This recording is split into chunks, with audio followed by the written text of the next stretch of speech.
Hello and welcome. I'm your host Will. Sword and sorcery stories were all the rage back in the 80s, thanks to a certain barbarian. And in this video, we're gonna look at a particular set of stories that you might be familiar with. Let's dive into the facts about Deathstalker. Let's get to it. One of the most underappreciated, yet most iconic sorcery fantasy franchises of all time that hails from the 1980s and 1990s. And with the reboot of this fictional yet legendary Prince of Thieves, the aforementioned series just becomes more of an interesting topic to talk about. And there are many reasons behind why Deathstalker is still being talked about by many people who love to watch cult classics. It's sleazy, it's fun, it's magical. And last but not the least, it perfectly leans into the so bad, it's so good aesthetics of the 80s and 90s movies. In simple words, Deathstalker is a factor of nostalgia and feel-good hormones that will take over your whole body system. Of course, this entire trend of low-budget movies about leather-clad warriors started with Conan the Barbarian not just creating a box office hit, but spawning an entire ecosystem of sorcery fantasies about wandering heroes. In this video, we're gonna talk about the Deathstalker series. First, we will explore the original Deathstalker tetralogy, the first 4 movies that were made in the late 20th century, and then, at the end, we will explore the 2025 reboot that revived it all. With that being said, let's start today's video without any further ado.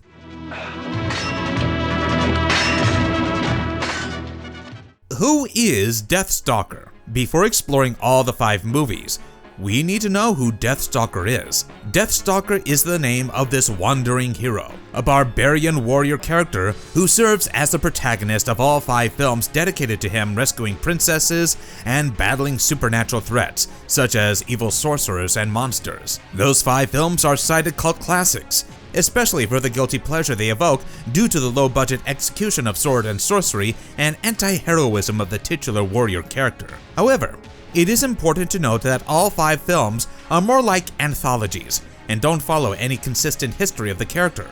More so because in all 5 films, we see Deathstalker dealing with completely new people and there's no recurring angle to it at all in the sequels. That being said, let's move to discussing the original tetralogy and then the 2025 reboot, with our first topic of discussion being the first Deathstalker film, starring Rick Hill, the film that started it all.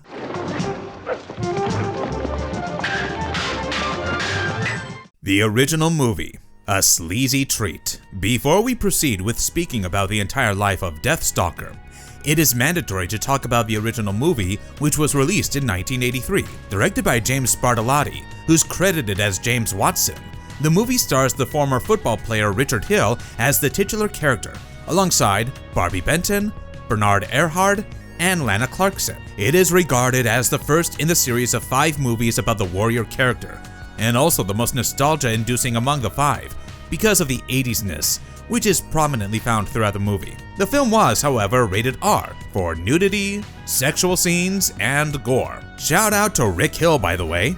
Spoiler alert, he appears in 2 of the Deathstalker films, and in the 2, he embodies the character's spirit in the best way possible. So, now that the curtains have finally opened and the film has started, we are introduced to the nomadic outlaw, Deathstalker, facing off against a groveling treasure hunter who has captured a beautiful maiden. On top of it, Deathstalker is being chased by a group of barbarian warriors. He dispatches the warriors and also kills the treasure hunter, who attempts to rape the girl. After all that happens between Deathstalker and the notorious goons, he tries to soothe the girl. However, the girl, since she's already panicking due to whatever was about to happen to her, runs away, like any woman in the 90s would. Deathstalker is then called upon by a witch, old-aged and with a cauldron, who sends him to find these 3 precious items: an amulet, a chalice, and a sword. The sword is immediately located by Deathstalker, because it was hidden by the witch herself in a cave safeguarded by an imp and an ogre. However, the 2 others, the amulet and the chalice, are under the possession of an evil sorcerer named Munkar.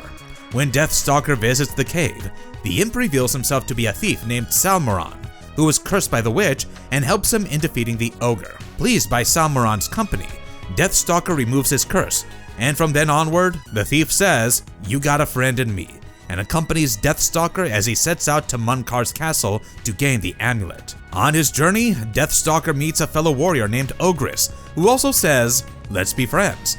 and then spills about a tournament he is going to attend. He invites Deathstalker to tag along with him, by further explaining that Munkar has invited multiple warriors to participate in the contest, and the winner shall be the one who will inherit Munkar's kingdom. Later that night, the pair meet a beautiful girl named Kyra, dressed in a skimpy outfit, of course, who has also arrived to participate in the contest. During the same night, Kyra and Deathstalker spend an oh-so-spicy moment with her, just after which Kyra agrees to accompany the pair as they all head to Munkar's castle. However, there is a twist. Munkar's true agenda behind organizing this contest is not to give trophies to the winner just for the sake of it, but he's actually planning to kill his potential successors who might be more powerful than him. And since the one winning would be the weakened survivor, as the contestants would be fighting each other to their deaths, he would easily be able to eliminate the threat to his rule, without any fear of receiving any repercussions. All the participants then gather at a dining room in Munkar's castle to have some wine. And then what happens is the most ridiculous thing you've ever seen happening in the movies. The warriors are, legit, invited to rape the harem slaves of Munkar. Basically, the first Deathstalker film is filled with lots of scenes and concepts where women are either raped or objectified. So you can imagine how weird it would feel to actually watch those scenes in the movie. Because, spoiler alert, Deathstalker does it too.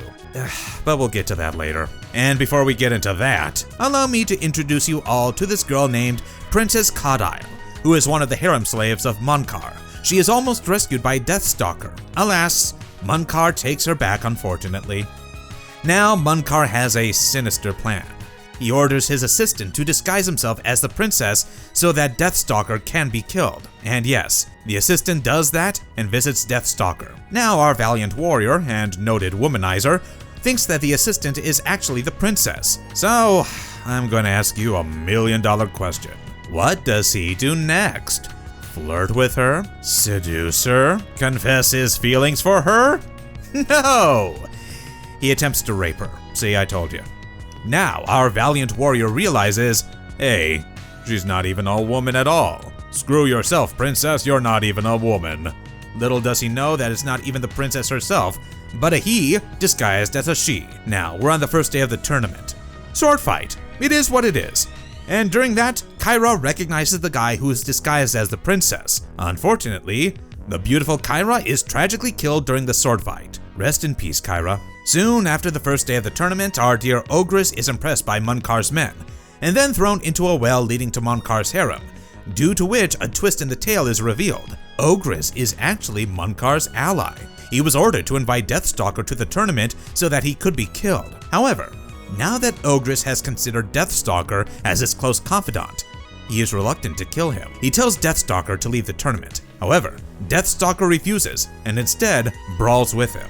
In the aftermath of the brawl, Ogress tries to outwit Deathstalker by drawing the sword, but ultimately loses the fight. Rest in peace, Ogress. He didn't get hit by the bazooka though. He got hit by Deathstalker. Boom. Now, with only 2 participants left, Deathstalker and an ogre, the last day of the tournament finally arrives. A long fight ensues between the two, and Deathstalker finally defeats the ogre and becomes the winner. However, this is not the end. He has to deal with Munkar and his henchmen as they proceed to attack him. But since he's the hero of the story, he successfully defeats Munkar's henchmen and claims the amulet. Meanwhile, his buddy Salmaron frees the harem slaves and helps them kill the prison guards. In the meantime, Deathstalker defeats the holder of the amulet and even Munkar himself. Hail Deathstalker. But now, our hero has gained a conscience. He doesn't have interest in ruling Munkar's kingdom. The movie thus ends with him destroying the 3 magical gems and then throwing Munkar into the crowd of his harem slaves who rush to kill the evil sorcerer. The end. Now, from the first film itself, I hope you've gotten all the foundation of who exactly Deathstalker is. In every film, he is a man who is, at first, either greedy or evil, but then gains redemption. And in not a single movie, he ends up getting a luxurious lifestyle. However, our next film is more interesting. How, you ask? Well, have a seat and find out. The second film, a cackle fest. Moving on to the next topic, we have the second part of Deathstalker, released in 1987. This time, it's directed by Jim Wynorski, and is actually a satire on movies about sword and sorcery. fans claim that the second part of this series is the best in the franchise. Overall, the movie evokes the audience to let out lighthearted laughter, unlike the prequel that had serious motives. Allow me to share my honest feelings about this movie. I love Deathstalker 2, and it's not just because of the humorous angle given to the story of Deathstalker, but also because of the amazing chemistry between our handsome John Terlesky, who plays Deathstalker, and Monique Gabrielle, who plays Princess Evie of the Jazafir Kingdom, on whom the entire plot centers. To provide the synopsis, she gets possessed by Jarek, an evil sorcerer, who creates an evil clone of the princess, through which he and his ally Sultana rule over the princess's kingdom. The real Evie later escapes Jarek and asks the Deathstalker for help. Nevertheless, the film opens with Deathstalker eyeing an amulet in the castle of Sultana and then stealing it. The guards chase him. However, he escapes them all by beating them all down, like a charming thief from every stereotypical movie would, and then flees from the place. Just then, Sultana arrives and vows, "I'm going to take revenge against Deathstalker." Boom. The title of the movie explodes onto the screen.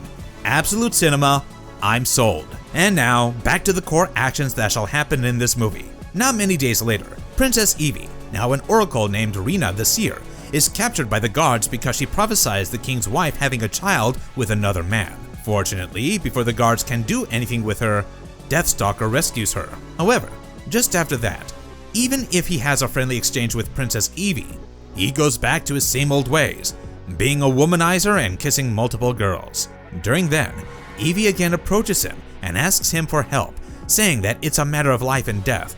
But Deathstalker refuses her offer, saying that he does only one rescue a day. However, later he gives in as he duels many guards and finally escapes the palace through the back door. That scene itself has very satirical undertones, so watching it is a must. Both Evie and Deathstalker flee the place, both being seated on Deathstalker's horse and are chased by the king's guards through the woods. The two then stop at a tent.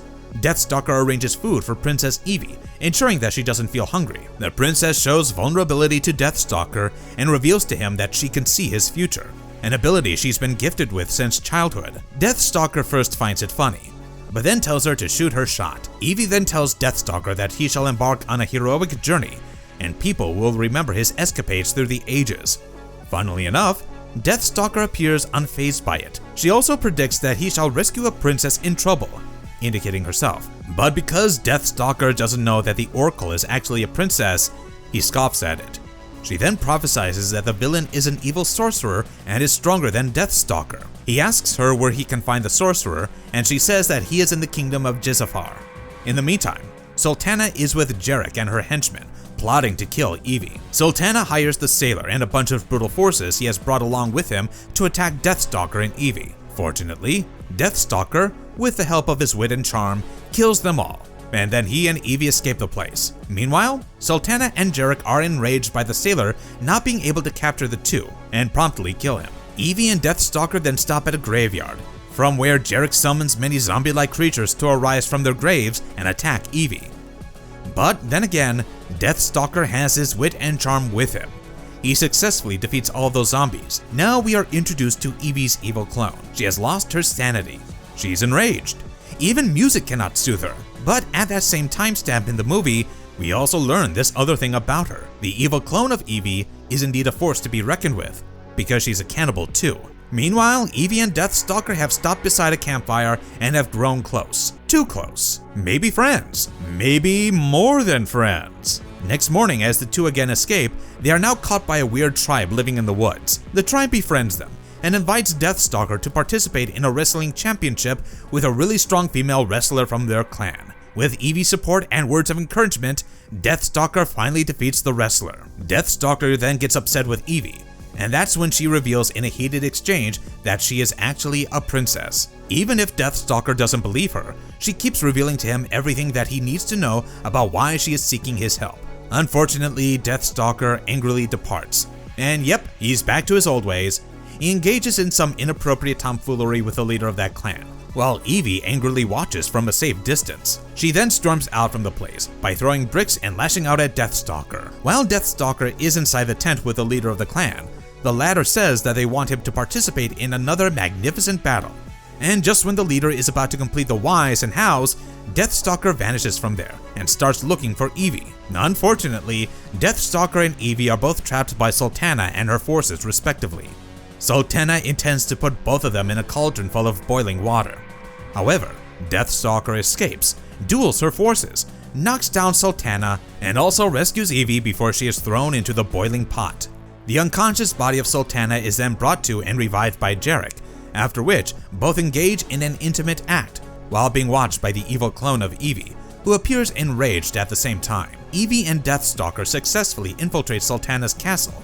However, Deathstalker is captured by Sultana and taken to the evil clone of Evie, whom he mistakes to be the real princess, while the real one is with the tribal clan, planning along with them to save Deathstalker. So while Deathstalker is being intimate with the evil clone, who is actually planning to kill him after manipulating him to have sex with her, Evie successfully knocks the clone down by hitting her head with a statue. I mean, should I even say, thank God she knocked the clone down? Because while the real princess arrived, he had almost done questionable things to the clone, I presume? Anyway, now comes the real climactic action sequence. Now that the clan has joined their team, their unity finally helps Deathstalker and Evie defeat Jarek and Sultana in this brutal action sequence. The movie then ends with Princess Evie's coronation as the ruler of the kingdom of Jezafar, and also Deathstalker confessing his love to her. A happy ending. Now, let's time travel to a year later.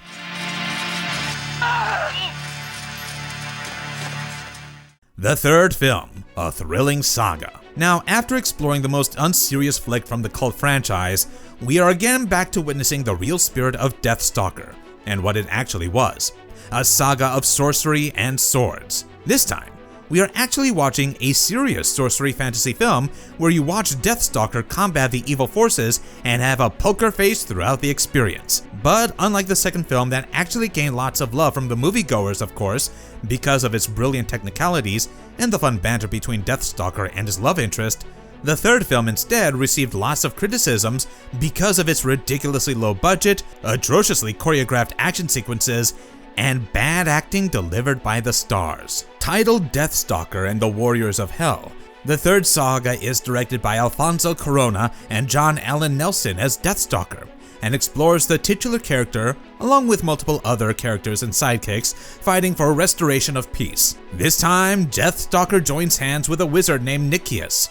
Both are best friends who travel from one village to another, earning money through Nicias' abilities to predict the future. So, at a festival, the pair comes across Princess Carissa, who asks the wizard if he has a magical stone. Nicias says, "Yes, I do." Carissa says, "Well, it resembles the last one she has. Listen, I have a very important thing to tell you." She then reveals that if these two stones are joined together, it would uncover the magical city of Arendor, and that Nicias is the last descendant from that magical land. What on earth? And the second magical stone, which is to be retrieved, is under the control of an evil bald magician named Troxardes from Southland, who wants the first stone so that he can increase his rule. Some moments later, we are introduced to Troxardes' lieutenant Markut. He, along with his army, raids the festival. Like literally, total chaos. Nicias has powers so he escapes by teleporting, while Deathstalker accompanies Carissa in her escapade. However, the latter are attacked by Markut's cavalry. As a result, Carissa suffers from very serious injuries. So before dying, she passes on all the knowledge of her stones to Deathstalker. Rip Princess Carissa, you'll be missed. Deathstalker later arrives at Southland, where he meets Carissa's twin sister, Elizena. Wait, hang on. Carissa has a twin sister? And she's engaged with Troxardes, the villain? Okay, what's going on? Anyway, back to the movie. Deathstalker now hides in Elizena's tent, putting up a fake identity. However, after he's caught by Elizena and Troxardes, he escapes. And by God's grace, he meets these two women, a beautiful maiden named Marinda and her mother. They provide him food and shelter. And, as expected from every Deathstalker-like movie, Marina is infatuated by Deathstalker's handsome looks, and he also finds Marina beautiful. So yeah, both get mushy and smash. Sadly, Makut exists, and since he's one of the villains, he doesn't like giving peace to any of the characters, like any self-respecting villain would. So, the next morning, he arrives at their place to capture Deathstalker, and Marina flees with him. Wait, hang on, what about your mother? Why didn't you take her with you? What's even funnier is that, literally, Marina's mother is snoring, as if she's in some Wonderland dream. And suddenly, it all breaks apart for her because Macket's army knocks at the door. And she's like, "Where's my daughter? What did you do to her?" Ugh, I wish nobody gets a daughter like Marina. And I am being completely honest here. In the meantime, Truxardes learns about Deathstalker's true identity and also that he is formidable. Using his sorcery skills, he then summons all his dead foes, his zombie army, to team up against Deathstalker. Now, Macket, he suspects that Elizena's guards helped in Deathstalker's escape and kills them all. In the aftermath of this gruesome incident, Elizena meets Deathstalker in the woods. There they sit around a campfire. They introduce themselves to each other and strike up a conversation, during which Deathstalker shows her the gem. Next morning she leaves but is captured by two men who attempt to rape her. However, Truxardes saves her by having his revived foes kill the criminals and takes Elizena back to his castle for marriage. Hats off to the old Deathstalker movies and their obsession with containing scenes of female characters almost getting raped.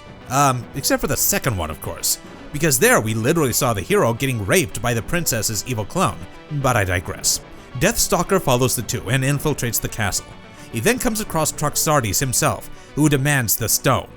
Deathstalker is then knocked out by one of Truxardes' guards, and the stone is seized by the evil sorcerer. However, Truxardes later learns that there's a third stone, so he orders his mistress to torture Deathstalker in the dungeon until he reveals the location. However, Deathstalker later escapes. Meanwhile, Nicias teleports himself to another part of the castle and is captured by Truxardes, who thinks of making him a part of his army if his magic cannot find the third stone. At night, Miranda and Deathstalker meet again in the woods, and then face Truxardes' undead troops near a campfire. Amongst the group, Deathstalker recognizes a man named Gragas, who he dealt with in a fair fight earlier in the movie. Gragas reveals that the undead warriors are being forced to follow Truxardes' orders because their souls are kept inside a jar. Deathstalker then promises that he will free their souls from the jar, only if Gragas accompanies him in his mission to defeat Truxardes. He also tells Miranda to persuade the northern band to assist him. Meanwhile, back at the castle, Elizena realizes that she is actually kept hostage for the third stone, and not brought back with the intentions of marriage. Deathstalker locates the third stone in Truxardes' castle itself. With the help of Northern Band, the undead warriors are freed. In the midst of the struggle, Macket and also Miranda get killed, while Deathstalker finally kills Truxardes. The movie ends with the three stones finally being united, revealing the city of Arendor, and peace being restored to the land. Camisarde and Elizena both embrace freedom, while Deathstalker departs for yet another adventure.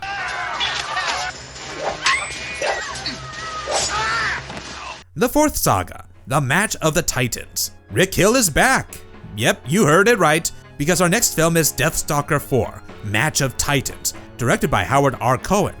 Initially, this movie was planned to be the fourth and final part of the original Deathstalker series, until the reboot came out in the 2020s. However, despite the fact that the OG Deathstalker is back, let's have an honest discussion about the movie. Fans did not like the fourth film, of course, because of overutilization of sexual scenes, and have frequently pointed out the plot was quite bare bones and nonsensical.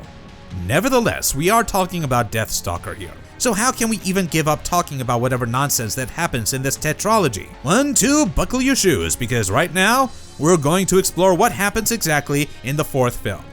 Set in a mythical age of darkness full of chaos, the film opens with evil troops roaming around and torturing men and women as if they're toys to be played with. Thereafter, we are introduced to Rick Hill, the original Deathstalker, a legendary warrior, a man who fears nothing, and a man who has already gained a good amount of reputation for having destroyed many evil sorcerers and even recovering ancient artifacts like the Sword of Justice. So yeah, you heard it right, guys. We're traveling back to the time when the original Deathstalker defeated Munkar and retrieved these three gems: the sword, the amulet, and the chalice. All of his achievements are narrated by a womanly voice, which in fact narrates the entire movie. Because long live Deathstalker and its obsession with women being nothing but entire plot devices or objects who don't even have any sort of unique personalities at all, rather than falling in love with Deathstalker or being raped by the villains. Oh, sorry, did I forget to mention that in the opening of the film, we do see women being abducted and raped?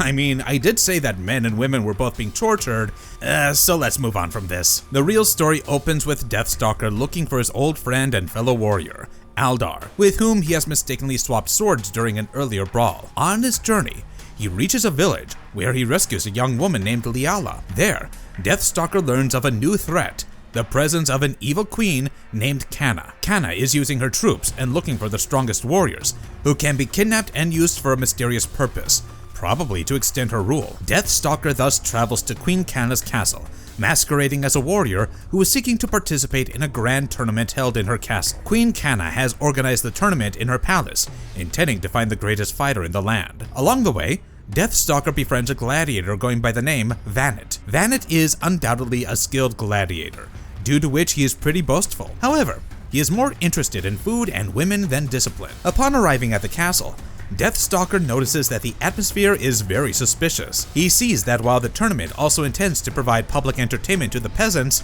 the contestants are being watched over by Kana's guards, and also the castle's gates are sealed off. Eventually, Deathstalker meets a warrior woman named Zendra, who is actually a princess. Of course, her family was murdered by Kana's father so that she could rule over the village, and that's why she has returned to claim her birthright. As the film proceeds and Deathstalker keeps winning the tournament, he later discovers the true nature of the tournament, that Queen Kana is not looking for a champion to reward, but is actually using poisoned wine and dark magic to strip the gladiators of their autonomy, either transforming them into stones or mindless invincible soldiers for her new army. So we're back to the very concept that the first film followed, the people in power preying on their potential threats. I see a lot of Munkar in Queen Kana, except for the fact that she is his female counterpart. I may be wrong, I don't know. But yeah, everything falls apart for our hero when he sees his friend Aldar partially having been turned to stone. Later, Deathstalker is finally trapped by Queen Kana and her sorcery advisor inside a dungeon, where they reveal to him their evil plans. The climax of this movie finally takes place on the final day of the tournament,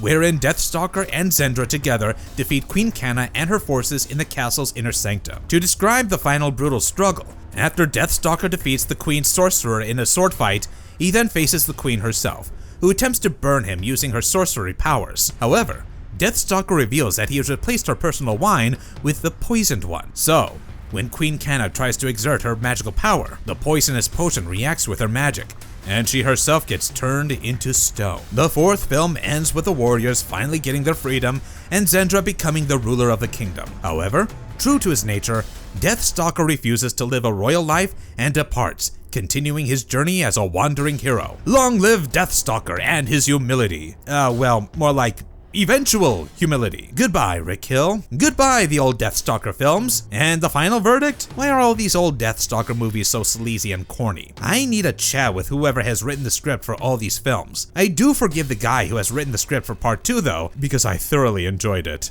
Deathstalker, the reboot. At long last, we're now about to discuss the reboot of Deathstalker. Directed by Steven Kostanski, Deathstalker was a 2025 film which was released as a remake of the 1983 cult classic sorcery-fantasy film. Even if many differences are found when we look at the plot of the two films, this one has been labeled by critics and even fans as a curious beast. And since the movie is created by none other than Kostanski, a filmmaker known for his tongue-in-cheek movie reboots, Deathstalker also promises the same. One of the most notable features of the original film was the misogynistic elements found in the movie. Like I've said before, in the old Deathstalker movies, women were nothing but pawns with no personality at all. They had nothing to do other than being raped by the sorcerers and the warriors, or seduce men or move around naked. However, in the reboot, all of this is almost non-existent. And that's why if you're someone who has watched the old Deathstalker movies at least more than 4 times, you'll feel, hey, something's missing, isn't it? Not going to lie, I just watched the old Deathstalker films and I still felt the same. Besides, this world of Deathstalker introduces us to fresh monsters and even more advanced practical effects. Daniel Bernhardt plays the titular character in his most brutal form, and the intense action he brings to the table makes the reboot worth watching, and also less controversial compared to the old Deathstalker films. In this version too, Deathstalker is a cold-hearted scavenger. After he swipes a magical amulet from a dying prince named Prince Balder, Deathstalker unexpectedly finds himself in the path of heroism. That forms the whole crux of the story. After stealing the amulet, Deathstalker tries to get rid of it after learning that it's a dangerous artifact. However, the amulet keeps coming back, and he becomes sick of it. So he teams up with an old witch named Toralva. Yes, my dear friends, now the old witch is given a name. Finally, Toralva tells Deathstalker that the amulet shall stay with him until he dies, and that he must search for a wizard who actually understands whatever is written in the amulet and can interpret it. However, Toralva also warns him that the greater evil is coming. Following the witch's instructions, our valiant hero reaches a cave system and rescues a wizard named Doodad, or you know what? Let's call him Doodad. And he kinda looks like Yoda from Star Wars. Doodad is the wizard. He has been imprisoned by some serpentine villains, and these serpent villains are man-eaters. So, Deathstalker valiantly defeats all these man-eaters and then rescues Doodad, who's inside a chest. And lo, the pair soon become partners in crime. Deathstalker then tells Doodad to read whatever is written on the amulet. Sadly, Doodad cannot read it, but he does agree to take him to a wizard who can actually translate whatever is written in the amulet. On their journey, both learn that an evil necromancer named Necromemnon, what a direct mention to his powers, has been revived, and he's eyeing the amulet, as expected from the plot. So Doodad and Deathstalker are attacked by the necromancer's minions, called Dreadites, who are shockingly led by Deathstalker's old friend Jotak. What are you doing here? I mean, this guy had perished. How is he still alive? So, what should Deathstalker even do in such a situation? Of course, he has to give no shit to the fact that the goons are being led by his friend or his brother or whatever, because he needs to escape this chaos. So yes, he engages in a brutal fight with Jotak, and then he cuts Jotak's arm and flees from there. Long live Deathstalker! Deathstalker and Doodad then try to reach the crypt. However, they learn that the crypt is guarded by the necromancer's minions. The two then decide to sneak in by disguising themselves as dead bodies. On the way, they meet a female thief named Brisbane, what a name, who befriends them and then joins their team. Together they escape and then make a camp in the Moaning Woods. Oh, what the actual hell. However, while there, our heroes don't get a peaceful moment at all, because a stone titan arrives and attacks them. Thankfully, the trio defeats the titan, but then later on, a stone-wielding mummy arrives to attack them. God bless Deathstalker, and Doodad too. Sadly, Deathstalker is injured, and then the trio is forced to stop there. During the same night, Doodad breaks Deathstalker's bond to the amulet using his magical spells. Wait a second. Doodad then finally reads the prophecy from the amulet and says that they need a magical sword that can defeat the necromancer. Okay, what's going on? This is the same guy who said that he can't read whatever is written in the amulet, and they need to reach a wizard who can actually read all of this. So what was even the point of all this adventuring? Was it all useless? Anyway, let's forget about this, because during the same night, Brisbane turns out to be a traitor. See? Told you, she has a weird name. And based on that very fact, I actually felt very weird sensations in my gut looking at Brisbane. Now, Deathstalker and Doodad are imprisoned by the thief named Grendel, who is thinking of selling the amulet back to Prince Balder. Grendel summons some swamp monsters to attack the two, but our Doodaddy, he's witty. He befriends the swamp monsters through music. In the meantime, Deathstalker escapes, meets the prince, and tells him, "Hey prince, I can give you back the amulet, so please join hands with me." That is some next level redemption, but Prince Balder is no saint either. He double crosses him. But then again, the Dreadites arrive at the place and kill the prince's knights. Jotak's back, hey! His arm is now replaced with a prosthetic one. However, we see Brisbane returning to hell. So wait, is Brisbane actually a good person who's servile to the sinful ones? Oh, whatever. But Jotak is stronger than ever. So he kills Prince Balder and also Deathstalker. Do not lament soon, my friends, because Deathstalker will be resurrected. Fortunately, the swamp monsters, who Doodad befriended, arrive and heal Deathstalker's wounds. Doodad is also freed, thanks to them. And now we watch the most significant part of the film, the climactic action sequence where the two face off against the necromancer and Jotak with only one arm. I won't explain the climactic action sequence with all details shoved in, because you already might have presumed what is going to happen. But these are the things that you need to know. A demon named Sitor is summoned by Necromemnon, and it all happens with Brisbane being sacrificed to the demon by being transformed into its vessel. So yeah, Deathstalker got another powerful villain to defeat. But as expected from a conventional climactic action sequence of a sorcery fantasy film, the prophesied sword is finally retrieved by Deathstalker. And using that exact sword, Deathstalker defeats the newly summoned demon and also resurrects Brisbane. So yeah, our heroes win. Dreadites, go to hell. But now that Deathstalker has defeated all the villains, he sees that the sword is too powerful for any man to wield. So, like any redeemed man would, he destroys the sword. And that's it. Roll credits. And I bet for $1,000 that you probably had swords and sorcery popping up in your brains throughout the video. So tell us, which Deathstalker film is your favorite? Let us know in the comments down below. Also, if you enjoyed this video, don't forget to smash the like button and share this video with your friends. Also, don't forget to subscribe to our channel and hit the bell icon to never miss any updates. I'll see you in the next one. Bye-bye.